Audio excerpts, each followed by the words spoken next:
Reka tubahe ikaze rero nshuti bakunze ikiganiro cyacu ku Karubanda. Uyu munsi duherereye muri Kigali aharimo kubera inama ijyanye n'ubucuruzi muri CHOGM.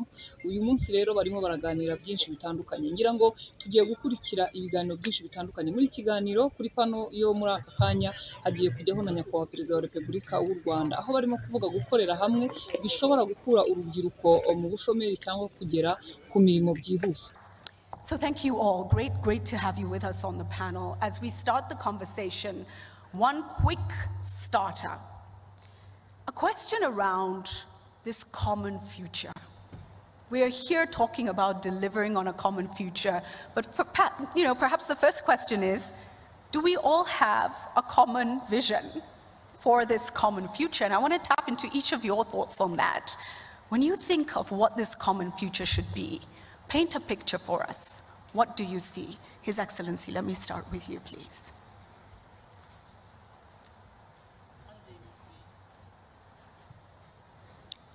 We may not take it for granted that it is that way, but we can work at it and make sure that it is the way we want it. First, to make it common to all of us, that is the understanding.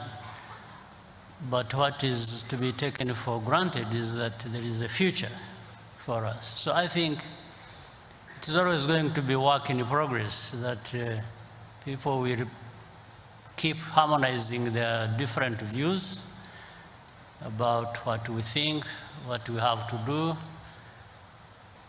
looking at the future and what we want to see in that future. So I think there is already the understanding that we have to work for a common future.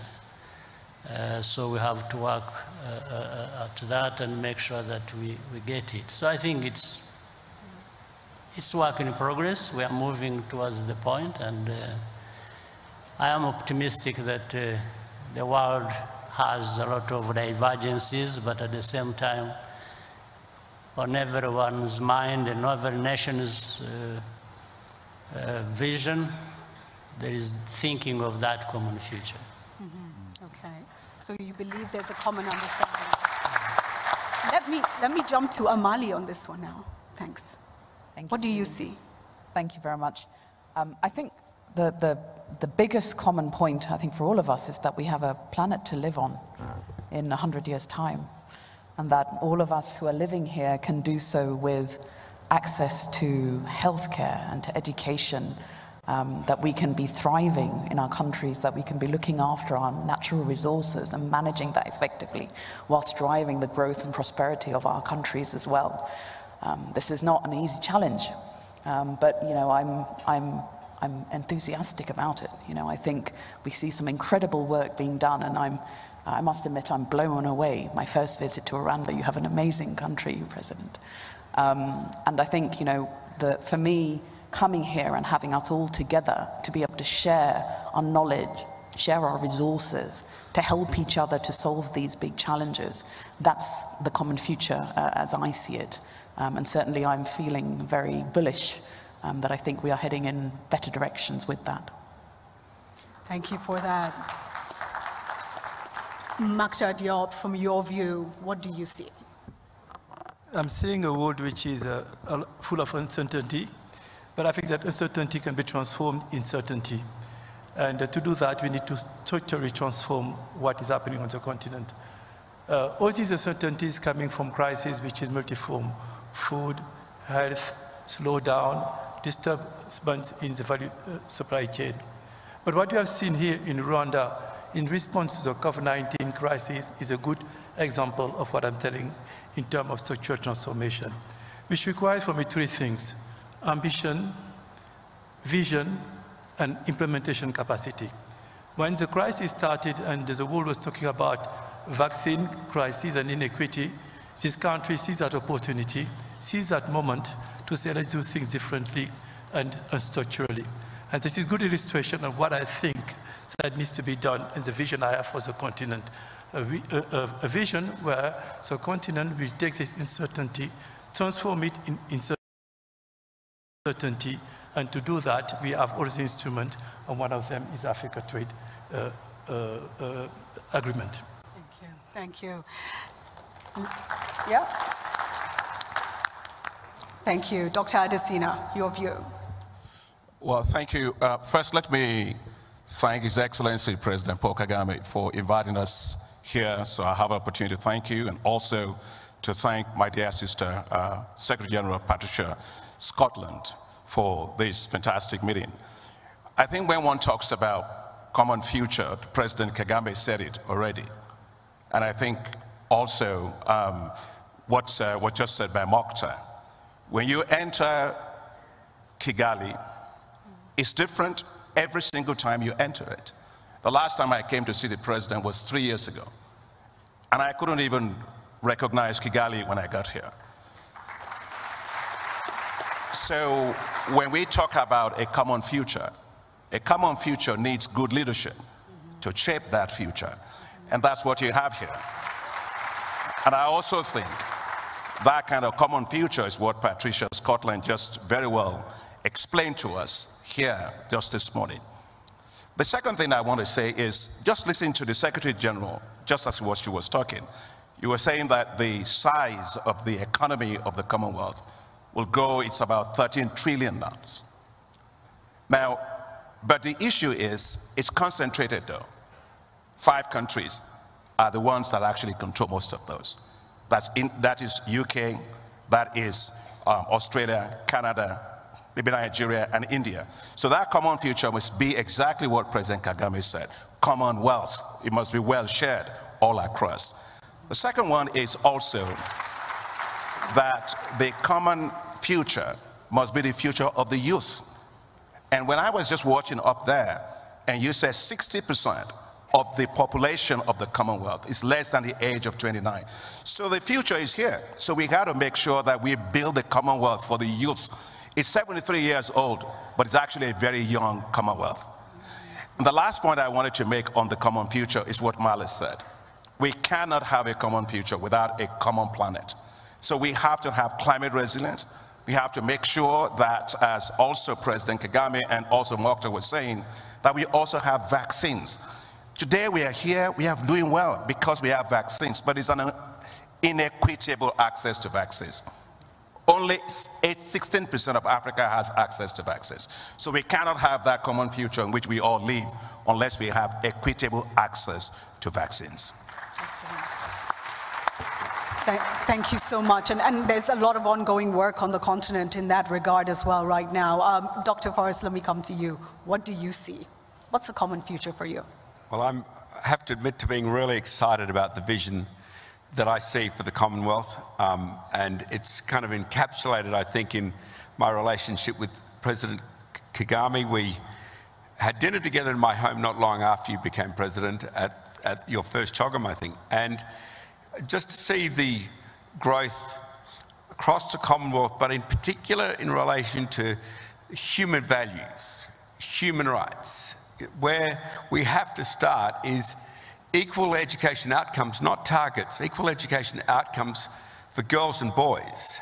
And of course, that removes any possibility of having forced marriage or childhood marriage or any form of modern slavery. We're not going to get there with those things which are dragging the economies down. But how to build the economies up? Well, I think the greatest way to build the economies up is just to come swinging back to vaccinations. We have to remove the fear of disease. That is for certain. We need to really prolifically invest vaccinations into Africa. But even more prolifically and even more certain and more permanently, we've got to invest in our children. We have to invest in girls and boys, equal education outcomes. And how then do we create this level playing field between developing nations, between African nations, Commonwealth nations, and the rest of the world? Well, it isn't through just continuously backing dirty fuels, continuously backing hyper expensive. The more you use it, the more expensive they become, fossil fuels. We have new technology breaking across the world. We have a huge new possibility for every member of the Commonwealth, particularly here in Africa, of very inexpensive, The more you use it, the cheaper it becomes. The more you use it, the more abundant it becomes, and that's renewable energy. Green electrons from electricity, green molecules like fossil fuel, but this time they don't destroy the environment. You can transport them everywhere. A transportable energy future like coal, oil, or gas, but it's fully green, no harm, and the more you use it, the cheaper it becomes. Here in Africa, the Renewable Energy Agency of the world says you have 1,000 times more renewable energy than you're ever going to need by 2040. Let's capture that for the kids. Let's capture that for the economy, and let's capture that for equality. Thank you. Wow. That's an incredible statistic. Let me come back to you now, President Kagame. And when you look at the role of the Commonwealth on delivering on this common future, and I think we've mentioned the importance of leadership, the importance of, so at national level, country level. Talk us through the role of the Commonwealth and what we need to do better, what we need to lean into. Yeah, with the Commonwealth, we already have many things in common, indeed. Be it the language, be it the different systems, financial systems that would enable us to make investments, trade with each other, all together. So there is a starting point that is more or less, I would say, good enough. But we need to make it better. We need to keep making sure that the Commonwealth, when we talk about the Commonwealth, we actually mean the Commonwealth, not just that being common to a few of the many 54 countries. So, and this is why I said it keeps being a work in progress. We keep having to engage one another, finding out what we can do to bring that balance to the extent that everyone in the Commonwealth, the family of nations, feels they are part of it. Right. No one is left behind. I think this is what we have to focus on, so that, even those at the low level, that was said earlier, the small developing nations feel they're not left behind. We uplift everyone and move towards that and fulfill that obligation to the commonness that we aspire to in this family of nations. So, whether it is trade, it's trade and business, investments, different things. When other issues were talked about, health, we had this pandemic, we had a shortage of vaccines. At times, vaccines were there for fewer countries than the many that were left without for quite a long time. But at a certain point, of course, we were able now to see that flow to the people who were lacking in that. But the pace at which things move needs to be increased, and so that we give more value to the Commonwealth and the feelings of the people of the Commonwealth. Okay, so the pace is really important then. Please go ahead. And I think referencing also, so well put by the Secretary General, Patricia Scotland, earlier, how to put the common back into the wealth, ensuring inclusion, ensuring a feeling of belonging and value for the small as well as the bigger members of the Commonwealth. And thank you for that. Let me come to you now. As Managing Director of the IFC, Magdar, what kind of mechanisms for finance do we require in place to really deliver on this vision? No, thank you very much, Julie. I would like just to rebound of what President Kagame just said. I think that when talking about Commonwealth, is a world in common. And he's been challenging all of us to be moving faster and to do our share, which is quite essential if we want to build this world in common. Let's take the case of vaccine. When the challenge came, President Kagame, with his vision and his leadership, brought the country to hopefully being able to produce very soon vaccine. What is the shared responsibility and commonality? Is the rest of the world now needs to buy this vaccine. Rwanda has done what it has to do, is to do the first step, to use its resources, to mobilize people, to organize that. But if the world doesn't come and buy this vaccine, we don't see that communality arriving. And that's where I see the transformation of the continent. Let's take another example. We heard that Rwanda is producing EVs. We're talking about climate change. This is a contribution, one of the contributions to the fight against climate change. But if the rest of the world doesn't buy the EVs produced here in Rwanda and only buy it in countries we used to buy it, we will not have that share wealth that we are talking about. Let me take a third example, which is the food crisis. The continent has a potential to produce and to have a resilient value chain in food production. We have a lot to do in Africa, and President Kagame is challenging us every day to do more, and he's doing more for his own country to build resilient value chain in Africa, and the potential is here. My brother Akin has been advocating it all his career because it's his specialty. But if we don't have also a trading mechanism which allow African countries to export those products which has been transformed here, where the value addition has been increased here, we will not be able to reach that. So this is a challenge of the communality of this wealth that we are talking about. So how to reach there? First, as I said, is ambition. Not to have a ceiling and say, this is not possible in the continent. The second one is to have the vision on how to do it. The third one is implementation.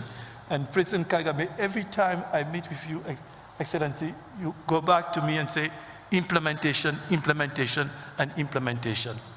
We have now some tools. In IFC, for instance, what we are doing more and more will be financing the special facility for SMEs in Africa, and we'll be financing trade financing. As been mentioned earlier, trade financing will be an essential part of building a resilient ecosystem and value chain in Africa. So we need to dedicate particular and specific resources to help intra-Africa trade. So these are some of the elements that I think will be helping moving forward. And lastly, de-risking investment. We have a lot of businessmen here who don't know the continent as we know it, and who would like to put their money in the economy, but ask us to de-risk it. So we'll be bringing our resources to de-risk it and to be able to attract more investment. So we have a very full agenda before us, and we are very glad and lucky to have President Kagame to guide us in that process. Thank you.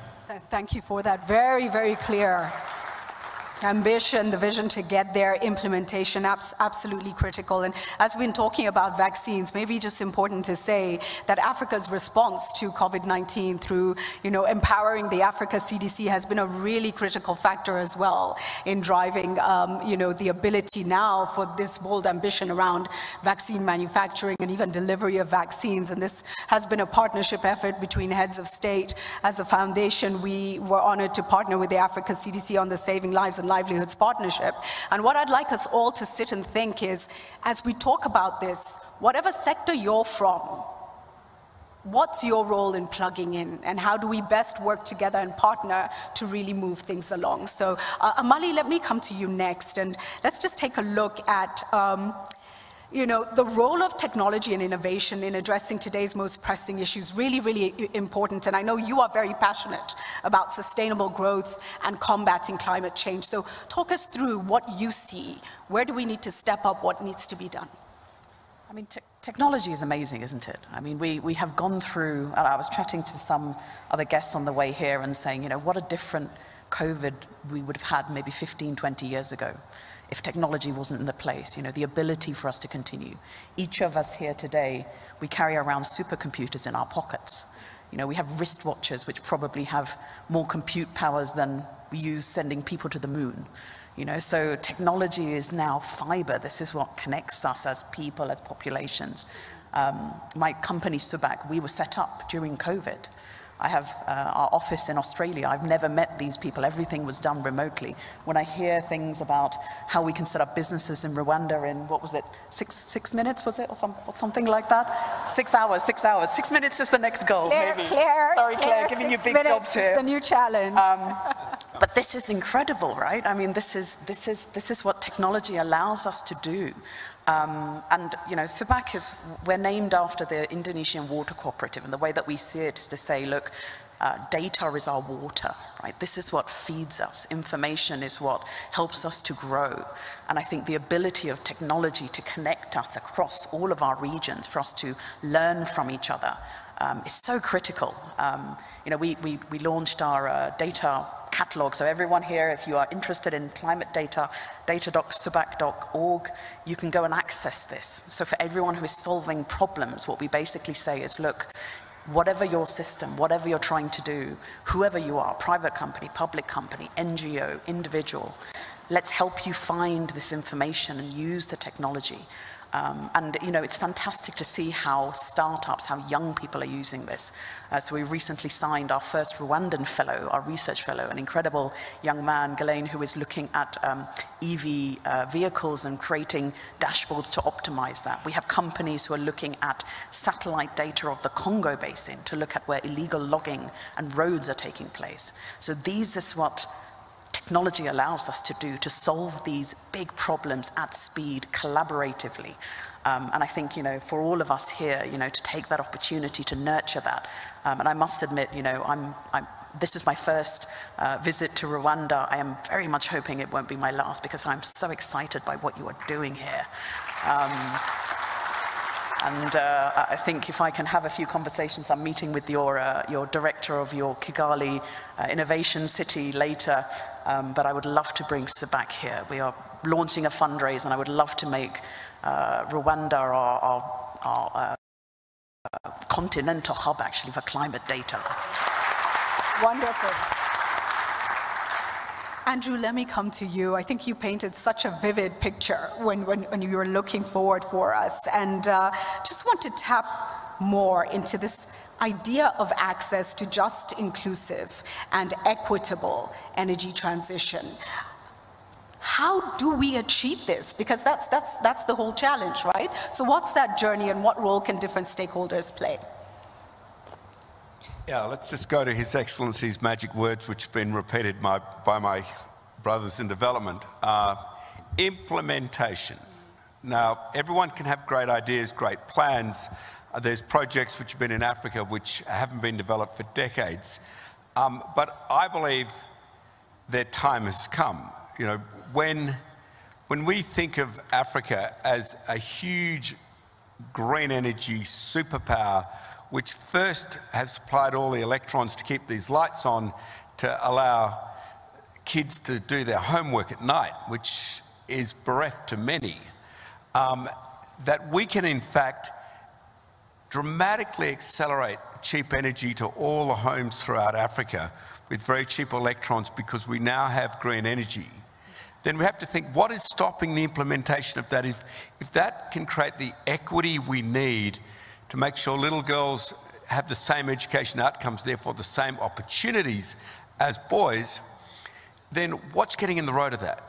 Well, I can only give you, Your Excellency, and all of you, my own personal lived experience. There's a lot of talk out there in the Western world about the trillions of dollars of capital which can be made available to developing nations, to African nations, to the Commonwealth, but it doesn't actually appear. It's more like fake friends. And the stumbling block here for my real friends on this stage and in this audience is that while the capital is there and the projects are there and there's great managers like my own team and many other teams around the world who can implement these projects, we can take construction risk, we can take execution risk, we can take finance risk, we can take marketing risk, long-term risk, short-term risk, but what we can't take is sovereign risk. And who's best to provide sovereign risk? Sovereigns. And you've got these spectacular multilaterals here on this stage, which could manage this like that if we can get Western nations to step up and say, okay, you don't want money from us, that's fine. You can get it from the capital markets. It's free, fair, competitive markets. And it's abundant. There is no shortage of capital. It's the allocation of capital to give the implementation the President asked for across his nation, across all Commonwealth nations. We removed that sovereign risk, which is simply expropriation, or egregious, or that means very unfair tax changes. Remove that risk through insurance, and these multilaterals who are amongst the best in financial history, not best in the world, best in financial history at getting developing nations going, they can muster that insurance. We can finance from across the world, from those trillions of dollars, and then we can implement President Kagame's dreams. That's real talk. Thank you. Thank you for cutting to the bones of it. Let me come to you now, Kenan, just asking, you know, when we look at youth and women, and we're sitting on the continent with the fastest growing youth population in the world. We've recognized that 60% of people in the Commonwealth are young people. So what is our role, and how do we go about enabling and empowering young people and women? Thanks very much. You know, the first is that to be able to support young people, we all, in all of what we do, we have to prioritize young people in all of our financing. Because I think that for Africa and for all of the Commonwealth countries, the really issue is we have to create youth-based wealth. You know, if you have a demographic that is actually aging in some places, and a lot more in terms of young people, what they actually need is access to skills, to education, to finance. It's very, very critical that we do that. Now, let me give some concrete examples about how we are doing this at the African Development Bank. You know, we've put the issue of jobs for youth in Africa at the center of what we do. Before I was elected, when I was elected president of the bank, 7 days before I took my job, I went to, what is that place in your country? Gore Island, Mr. President. I went over there and I stood in this door, which you call the door of no return. And that's where they took all the slaves out. And I asked myself when I go back into my car, this is where they took all of our talents, our strong people, you know, everybody out. But then I got into my car and I started thinking, today, those people left, they were taken against their volition. Today, we have young people on their own volition. They get on rickety boats and they head to the Mediterranean, heading to Europe. So let me be very clear, Secretary General, I don't believe that the future of Africa's youth lies in Europe. I don't believe it lies in Latin America or Asia or anywhere else. It lies in Africa growing well, able to create quality, decent, competitive jobs for its young people. And I'll give you concrete examples. For example, right here in Rwanda, we started a program called Coding, just also like Mali was saying, Coding for Employment. At the bank, this work is to prepare the youth for the digital future that the Secretary General was talking about. We established about 130 centers of excellence that will have about 234 young people, 1,000 people that are coders. Right here in Rwanda, Mr. President, we have with you the Kigali Coding Academy, Rwanda Coding Academy, which is to develop world-class people in software engineering. In Nigeria, we have folks from Nigeria here. We have an IDICE program in digital and creative industries. We're investing $170 million there with Islamic Development Bank, with also Agence Française de Développement, to help to create about 6.1 million jobs, right? So I think we have to upskill the youth for the jobs of the future. The second thing I want to say is that, you know, I cannot say this without talking of agriculture. You know, agriculture is the coolest jobs in the world. And I hope that our young people will realize that because the size of the food and ag business in Africa by 2030 is going to be worth a whopping $1 trillion. So if you're trying to be a billionaire, it's not going to come from oil and gas. It's not, nobody drinks oil, nobody smokes gas, everybody eats food. And so we got to be into agriculture as a business. The third thing that I want to say is finally about how we finance young people. You know, he was just saying, Fortes was talking about how we finance the issue of climate and energy transition. But today you look at Africa, our financial institutions are not set up for young people. We have missing financial institutions. We have actually missing markets to serve them. We have a population, young people, Julie, 455 million people. It's going to rise to 845 million by 2050. So we have to create new financial ecosystems around young people. And that's why at the African Development Bank, we took the decision that we are going to now create what is called Youth Entrepreneurship Investment Banks. There will be new financial institutions. There will be, Mr. President, there will be new financial institutions that will create ecosystems of support around the businesses of young people. Today, you go to a bank, you're trying to get money. They ask you, how old are you? You say, 21 years old. They said, go and bring your tax receipts for the last 40 years. What does that really mean? So, but these youth entrepreneurship investment banks will finance the businesses of young people in a life cycle model throughout, as you use different instruments, from technical assistance to debt to equity financing, to grow their businesses. The point I'm trying to make is this. The future that we were talking about at the beginning of this panel, for it to happen, we have to create new financial institutions that can create. This approach focusing on young people and women, and at the MasterCard Foundation, our Young Africa Work strategy is focused on delivering 30 million young people with work opportunities. Dignified and fulfilling work is our focus. So we are walking this journey together, all of us, doing our respective things. And so as we close this panel, my question is, what is the promise that we must make to young people in the Commonwealth and young people across the globe, I guess, by extension? And Amali, can I begin with you? I think, building on my fellow guest here, I think the promise of education, that we will train them to have the skills that they need to fit for the future. Whether that is growth in agriculture, whether that's in climate issues, in technology, in finance. If we don't do that, we're doing them a disservice. And that's the one thing that we can do, is make sure that they have the skills to actually be successful in the future. Excellent, thank you so much. Let me come to you. Yeah, I think we just have to create more space for young people in every sector, in every area. We always say the future belongs to the young people. I don't believe that. I think the present belongs to them. So we have to start by investing in them today. And and when I look at the things that we just have to do is, sometimes I go around, a lot of times I go around, I find people saying, we want to empower the youth.